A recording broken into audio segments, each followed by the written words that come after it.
आज सेजल के पिता थोड़ा उदास थे क्योंकि सेजल का 5वां रिश्ता भी टूट गया था। पिता को इस हाल में देखकर सेजल भी खुश नहीं थी। वैसे परिवार में उसकी माँ और एक छोटा भाई भी है जिसका नाम गुरमीत है। गुरमीत इस वर्ष हाई स्कूल में है और वो पेपर की तैयारी में ही पूरा दिन लगा रहता है।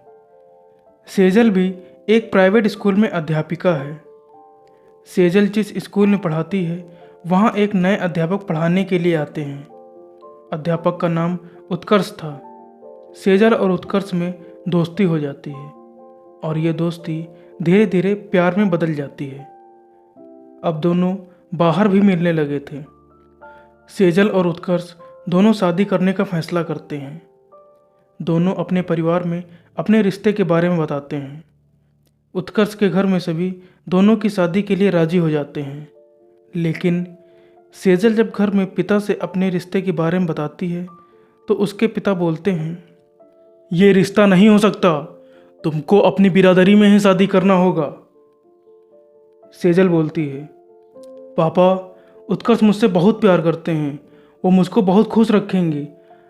आप एक बार उनसे मिल तो लीजिए, आपको वे ज़रूर पसंद आएंगे। सेजल के पिता उसकी एक भी बात नहीं सुनते हैं और वो गुस्से में ही घर से बाहर निकल जाते हैं। कई दिनों तक सेजल और उसके पिता में बातचीत बंद रही। सेजल अपने पिता को मनाने की हर संभव कोशिश करती रही। इस बीच सेजल के कई रिश्ते आए, पर सेजल भी अपनी बात पर अड़ी रही। वो सिर्फ उत्कर्ष से ही शादी करना चाहती थी। पिता बेटी में बात बंद हुए 3 महीने बीत चुके थे। एक दिन सेजल का छोटा सा एक्सीडेंट हो जाता है।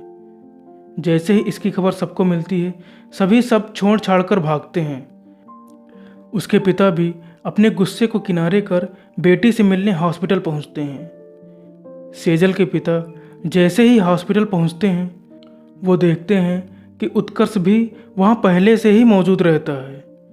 वो उनको काफ़ी परेशान दिख रहा था।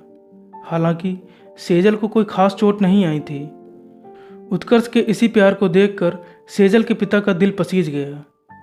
घटना के 2 से 3 दिन बाद सेजल के पिता सेजल से बात करते हैं। क्या नाम बताया था तुमने उस लड़के का? कौन सा लड़का? सेजल बोलती है। सेजल के पिता, जिससे तुम शादी करना चाहती थी।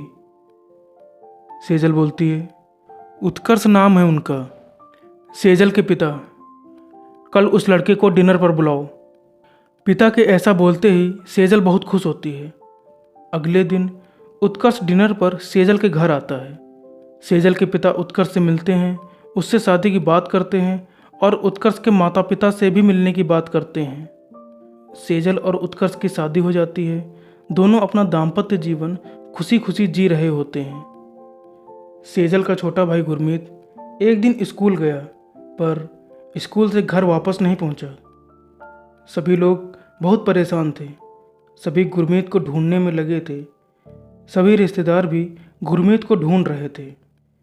पुलिस में रिपोर्ट भी की गई, पर गुरमीत का कोई पता नहीं चल रहा था। पुलिस बारी बारी से सबसे पूछताछ कर रही थी, लेकिन कोई निष्कर्ष नहीं निकल रहा था। धीरे धीरे गुरमीत को गायब हुए 10 दिन बीत चुके थे। पुलिस को एक शव बरामद होता है। शिनाख्त करने के लिए गुरमीत के घर वालों को बुलाया गया। शव की शिनाख्त करने में बहुत मुश्किल हो रही थी। कपड़ों से किसी तरह उसकी शिनाख्त की गई। गुमशुदगी का मुकदमा अब हत्या में बदल चुका था। पुलिस ने अपनी तहकीकात नए सिरे से शुरू की। इस बार पुलिस का रवैया थोड़ा कड़क था। सभी से सख्ती से पूछताछ की जा रही थी। पुलिस का शक उत्कर्ष पर गहरा रहा था। पुलिस उससे दोबारा पूछताछ करने के लिए ले जाती है। सख्ती करने पर वह कबूलता है कि उसी ने गुरमीत की हत्या की है और यह सब उसने जायदाद की लालच में आकर किया। उसने आगे कहा, वह शादी के समय से ही प्लान कर रहा था कि गुरमीत को रास्ते से हटाना है।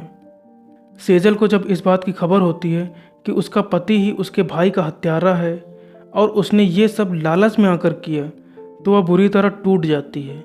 वह उत्कर्ष से अपने सारे रिश्ते खत्म कर देती है और पिता से माफ़ी मांगते हुए बोलती है, पापा, मुझे माफ़ कर दीजिए। उत्कर्ष का दिमाग इतना घिनौना है, मैंने नहीं सोचा था। उत्कर्ष पर मुकदमा चलता है और अदालत उसे उम्र कैद की सज़ा सुनाती है।